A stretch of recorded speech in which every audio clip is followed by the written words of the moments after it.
Welcome to Rewired Sober, the podcast that tells the truth about why women drink and what it actually takes to stop. Spoiler alert, it's not a character flaw. It's your conditioning and the roles you were handed long before you ever picked up a drink. I'm your host, Kate Vitella. I have been an RN for well over 2 decades. I'm addiction trained, a psychiatric nurse, and a sobriety coach. And this is where we do science and soul work of a woman's recovery. So you can stop white knuckling this shit and actually start trusting yourself. I am a raging feminist, a fashion lover, and I swear a lot. So if that's for you, buckle up, let's go. Welcome back, my sober lovelies. Rewired Sober, I'm your host, Kate Vitella. This is the second time I'm recording this because I just ranted in this microphone for an entire hour and didn't hit record. And it reminds me of a story that Laura McCallan and Holly Whitaker told about having Glennon Doyle on their podcast when they used to have that old podcast called Home. The Home podcast that was really popular and when they were in early sobriety. And they were so excited because they finally got Glennon Doyle Melton as a podcast guest. And that was the big win back then because even though she wasn't as famous as she is now, she was still like a household name in terms of the personal development, mommy blogging, recovery space. And so I guess they talked to her for like a whole hour and didn't hit record. And when it was all over, they realized they had no episode to share and how heartbroken they felt. And I remember thinking like, how could you do that and not know you're not recording? Well, I just did it. So Laura, I love you. Holly, I love you. I feel your pain. Except for luckily for me, I didn't have some badass guest that I worked really, really hard to get. Luckily for me, it's just me. So what I'm going to be talking about today is kind of loosely based on what I did over the last weekend. It's summertime. It's July. I just went back to where I used to live, which is Portland, Oregon. And I really want to talk about rewriting our stories, reclaiming our past, and giving our brain new evidence. So this episode will probably air in August, I'm guessing, and it's July now. So I just went back to Portland and I'm going to return to Portland again in August. But I had so much going through my mind when I was there that I couldn't wait to get home and turn on my mic. And I even opened a She Recovers meeting as the facilitator with this topic recently.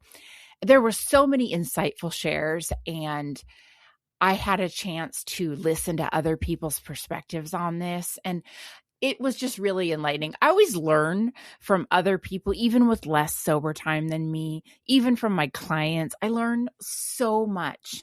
You know, I had a client that I coached all the way through her first year of sobriety, and she started an Instagram called, her IG moniker was Rewired Sober. And she wouldn't mind me sharing that because she's already broken her own anonymity. In fact, she was a guest on the podcast. And so this has always been an underlying theme of the way that I approach recovery is that you get to throw in a plot twist anytime. And some of the vernacular I use is like around writing a book, change the narrative, rewrite the story. And so this was a topic that came up for me and She Recovers. And then, of course, I drove over the bridge into Oregon from Washington State, and I'm right back in it. Now, to a lot of people, going back to where they used to live isn't that big of a deal. Or maybe it is, but it was for me because Portland holds a chapter of my life I am not proud of. It is a city where I did a lot of damage. I was cringe. I mean, damage, not just in drinking too much, but professional damage, like relationship damage. I broke trust, friends. My social network unraveled right before my very eyes. My friends got together and talked about having an intervention against my drinking.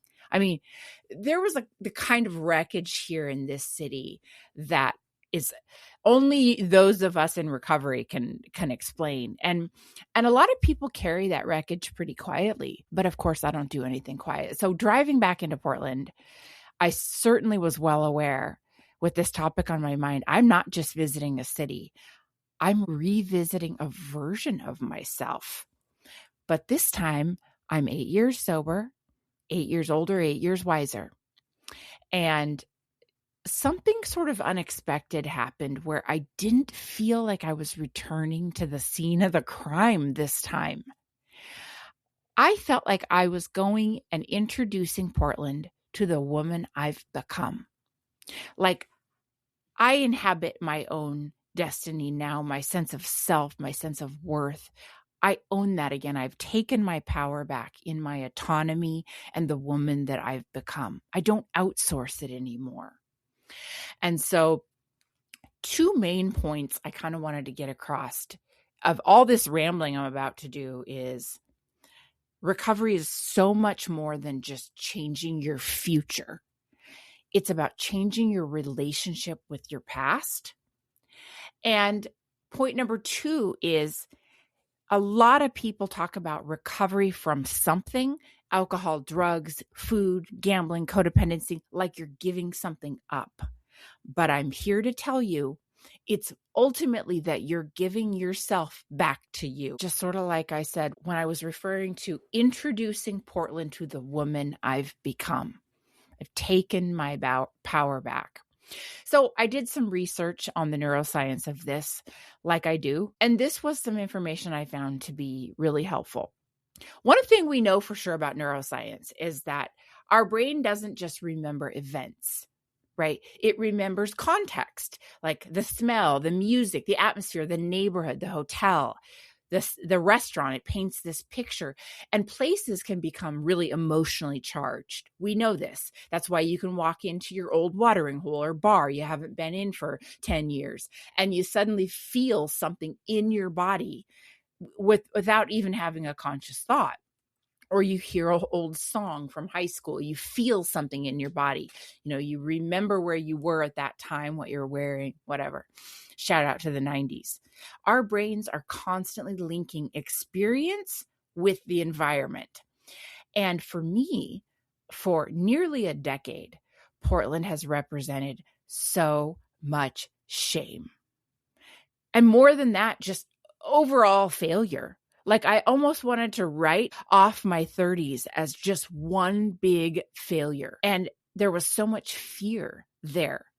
And I had professional consequences, personal consequences, so much alcohol. The whole city of Portland became a symbol of how bad I had screwed things up, where I went wrong. Every restaurant where I drank heavily and made a fool of myself, maybe got cut off at the bar, me trying to be fancy white collar and spend $200 on a bar tab at a restaurant, drinking wine and having hors d'oeuvres, churching it up as happy hour.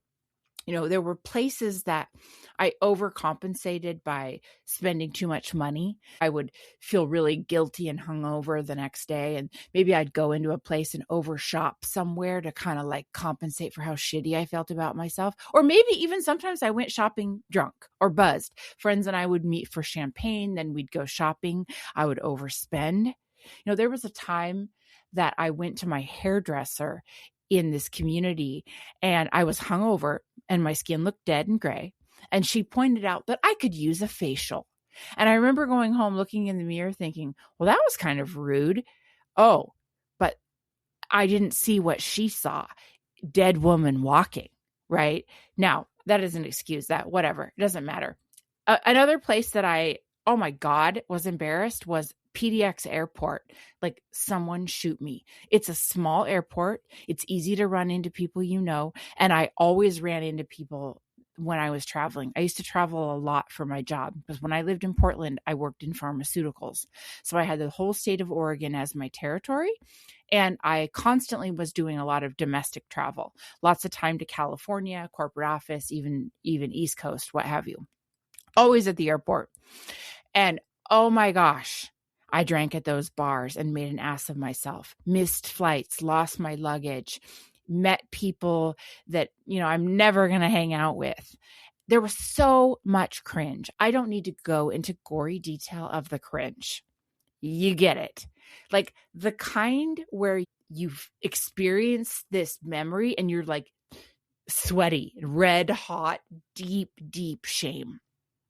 And, this particular time I went back, I was thinking more about how I feel and less about how others perceive me. It wasn't like, look at me, I have a great career and a glow up and I'm a sobriety coach and all this. It was more like, I fully understand all this as part of the human experience. And I'm no longer here to self-objectify, to objectify myself and obsess over other people's opinions. I want to know that I experience a good time. Like this time was like, how do I experience this city? Not how others perceive me. And I really noticed that I just want to forgive the old me, the sad me, the broken me. Exploring Jungian psychology was almost like I envisioned myself, the adult version of me now, sitting down with that 30-something-year-old woman that was drunk all over Portland and saying, I see you. It's going to be okay. Right? I see you. I get it. You're doing the best you can with the fucking tools you have. And sadly, in my 30s, despite being a nurse and educated in medicine for 10, 15 years by that time, I still didn't know a lot about sobriety and I didn't have a lot of personal development tools. I didn't have the coping skills. I had a lot of dry shampoo and wine and spray tan, because it wasn't a part of my life I had the luxury of exploring. And I say luxury because often rock bottom catapults us into this era of our lives when we have no fucking choice but to go deep and to do the personal development work, whether it be sobriety or grief or career loss or whatever it is, right? The valley. I had the luxury of hitting that valley where I got to relearn myself. So coming back this time, it was so much bigger than like, hey, I'm here, everyone. I just want to prove I didn't die. If I've been back before, but this particular trip for me was a little bit different. And one of the fascinating things about our memory is that it's not like pulling out a file out of a cabinet or an SD card out of a computer. Our memories are reconstructive. Thank God. Every time we revisit a memory, the brain has the opportunity to update it, right? We call this memory reconsolidation. And it doesn't mean we erased what happened. It just means we can add new information. Portland used to mean one thing for me. Now it means two things. Yes, I unraveled here, and I also came back. And I'm coming back here to visit. Those two truths can exist together. Healing isn't about pretending that none of that shit happened to me. It's just refusing to let that past have the final word, be the final chapter that I get to rewrite and I get to continue the narrative, and I'm not saying in any way I wanted to go back and live in that past. Like people will say, just live in the present now. And I fully agree. I have the word now tattooed on my right hand. After reading a lot of Eckhart Tolle in recovery, about 5 years sober, I was like, this is definitely where I want to be right here, right now. Right? Be where your feet are. But for me also, because two things can be true, living in the present moment means that I'm able to return to my past without becoming that woman that I used to be. Right? Like I'm not trying to relive my past. I'm allowing my present self to meet up with it. And that feels different. I'm not asking the city of Portland to forgive me. I'm not begging old coworkers, going to old bars or gas station attendants. Do you know you have to pump your own gas in Oregon now? That's weird. I sat in my car in Portland the first time I filled up with gas and waited for a gas station attendant. They never came. I had to get out and do it myself. That's new. That's changing. But I'm not waiting for those people around me to forgive me. And I'm not hustling and running around begging everybody to forget about the way that I used to be. I'm not even really trying to convince old friends that I've changed. I mean, they can clearly see that, right? I'm just being myself. But And this was not my first trip back. I'd be lying if I didn't say that there was an element of that maybe my very first time back, which was 3-4 years ago. What I'm trying to say is that this isn't about rewriting the history. It was just about these trips going forward are about giving my brain new evidence that says I can be here, and yet I don't have to become her again. I don't have to go back to that. And I think it was even hard for me to explain to my husband of why I go back to Portland alone. Sort of like why you would go to your class reunion alone if there were painful parts in your high school that you wanted to heal. Bringing him would be awesome, but it would also be a shield. It would be a safe human that can protect me from the old icky version of myself. And I want to go back and heal because I've healed, and I want to make those amends for myself and do that work. I want to face what's scary and not hide. And I feel like if I brought my husband, I'd be hiding. Look at this. This is the bigger, faster version of me who's upgraded, has a new partner, new life, new last name, new identity. Instead of it's sometimes it's helpful to just show up as my old self and say, look, I'm still me, but I don't have to go back to that old version, that old toxic, those traits, And so there's something to be said about that. And for me, it's also about reclaiming and like I said, not hiding, not avoiding. Because one of the things that shame did to me was convinced me to avoid for a while. I was afraid. I was avoiding people, entire cities. Certainly I was avoiding conversations and old memories. Like I didn't want to think about it. But really, I was avoiding myself. And avoidance will give us some temporary relief. But as we know, it keeps the fear alive. It keeps the shame alive.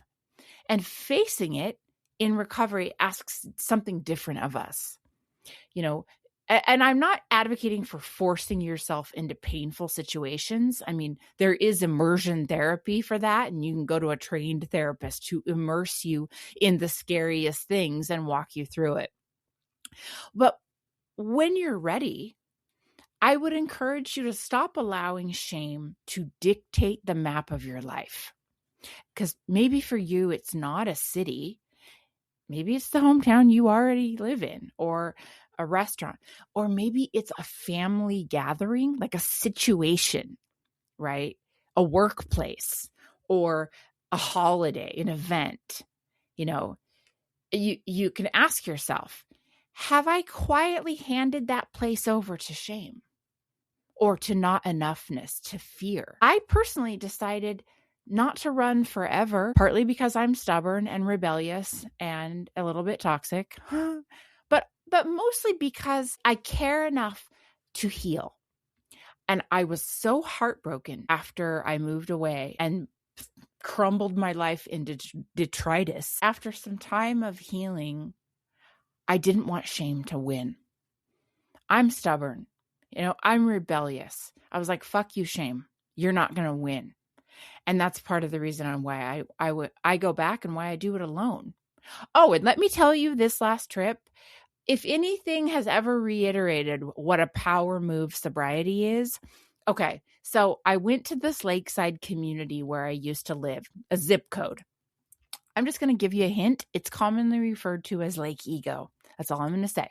So I'm walking around. I'm low-key laughing to myself because I used to want so desperately to fit in here.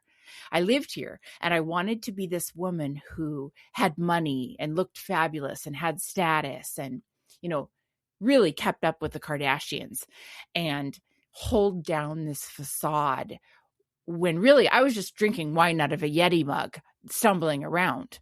This is a higher socioeconomic status city. And so a lot of us were stumbling around drinking wine, but I was hiding so much of my really dangerous drinking behaviors.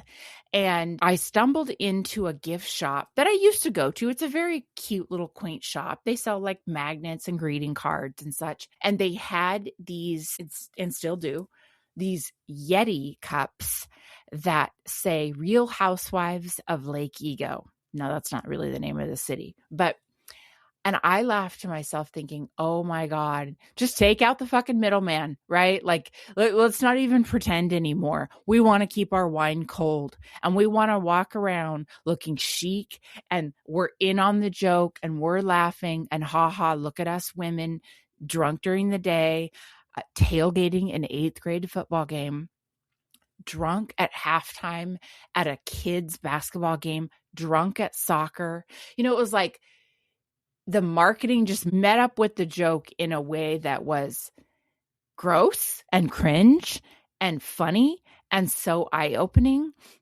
And I'm not trying to judge here. Like, look, I thought that I looked really chic carrying around an insulated wine tumbler back in the day. Now I mostly looked like someone who couldn't go very long without her next drink, and that should have been a sign.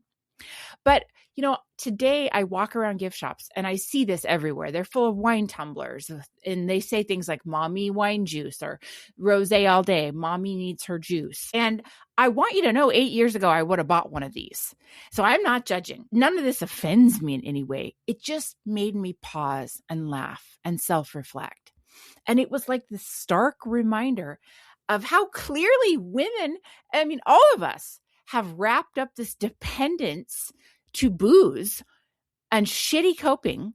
We've wrapped it up in humor and we call it self-care, And so I'm not about judging anyone who owns wine tumblers and walks around. I did that shit too. But it's really, for me, it was about recognizing how our culture can make something feel glamorous long before we ever stop to ask ourselves whether it's actually serving us. So I didn't buy one of these Yetis. I wanted to, but never in the history of anything am I going to drink coffee out of a metal cup. So what good is this going to do for me? I ended up buying a candle. And the symbolism of this is I got home, I lit it, and I watched that fucker burn. The candle says Real Housewives of Lake Ego. And it be burning, baby. It's fucking burning because I no longer aspire to be that version of myself. I no longer see that as the holy grail of womaning. All of it makes me cringe. And ultimately, like I said, the cringe isn't out of judgment. The cringe is out of regret and shame. And so, as they say, the biggest apology is changed behavior. My greatest apology is becoming someone different. And there's a phrase we throw around in recovery circles. You'll certainly hear it in 12-step. They say living amends. Walk the talk. Make living amends. And I appreciate that sentiment, but I don't use 12-step language. And I think about it a little bit differently now because sometimes the greatest repair isn't explaining yourself. Sometimes it's actually becoming someone different, not because you're trying to impress people or not because you're trying to erase the past, but because in real life transformation is the most honest thing you can offer up. I don't go back to Portland and Lake Ego to perform recovery. I go back and live it. I just show up. I laugh. I reconnect. I show up as myself and I stay sober and I make new memories. And that's enough because it gives my brain new evidence. Every trip reminds me that for years, Portland to me represented pure chaos and shame. And now, especially this last weekend, I'm collecting different evidence. I'm collecting evidence that when I go back, there's real true connection with friends. There's humor, there's safety. That I have integrity and I connect now, even Lake Ego, with peace, with laughter, with true presence. And I realized I don't want to be that. I don't want to be a basic bitch who wears boat shoes and a polo shirt and lives on a waterfront. None of that. None of that. That's not even me. It was never me. And so, yes, the old memories are still there. but it's no longer the only story that I have. But I think overall, this is how healing works, right? You don't delete the past. You don't delete chapters of your book. You just write new ones. You just add on. One thing I love about She Recovers is they constantly talking about the patchworks of recovery. And I imagine this like quilt with all these different patchworks. Like here's a denim patch, and here's a boucle, and here's one with a Bauhaus bar band patch. And it all weaves in together to be this beautiful tapestry of who we are.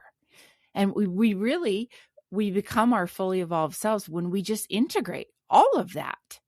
And so, if you're listening to this and there's a place or a situation you've been avoiding, maybe you're avoiding it not because it's dangerous, but because it just reminds you of who you used to be, then think about like, what would it really look like to return?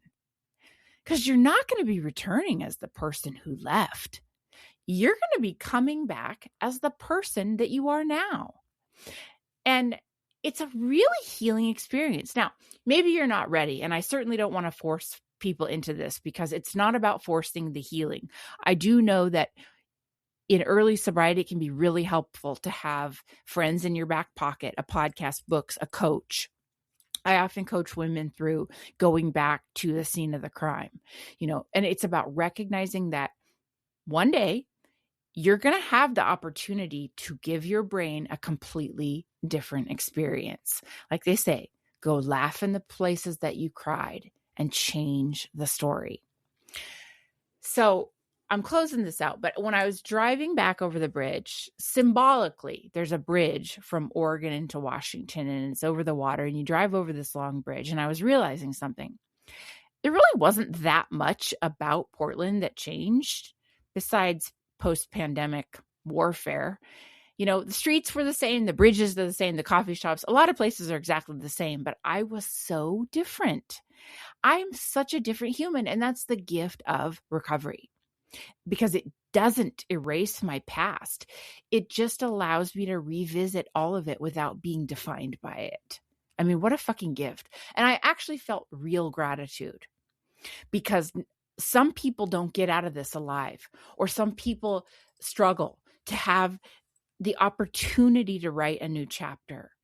And I know I did for years and years and years. So I have so much gratitude for the place I am now, where I get to write a new chapter, especially where I thought the story ended, where the book was on fire, right? So I hope that's encouraging for you. If there's people, places, or things you've been avoiding, the healing journey, it's not about never, ever looking back, but it's about maybe looking back as someone new.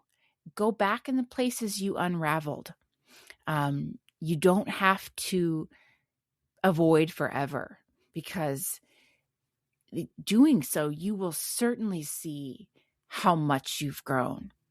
So I hope to be there in your ear, in your back pocket when you're on these journeys. And thanks for hanging out with me. This time I actually hit record, so that's really cool because now this is actually saved. All right, that's what I got for you today. If this hits, send it to a woman who needs to hear this shit, because we are not doing this alone. You can find me on Instagram and pretty much all the socials at Rewired Sober. The links are in my show notes if you want to work with me one-on-one and go deeper. I love you, mean it. Take care of yourself, and I'll catch you on the next one.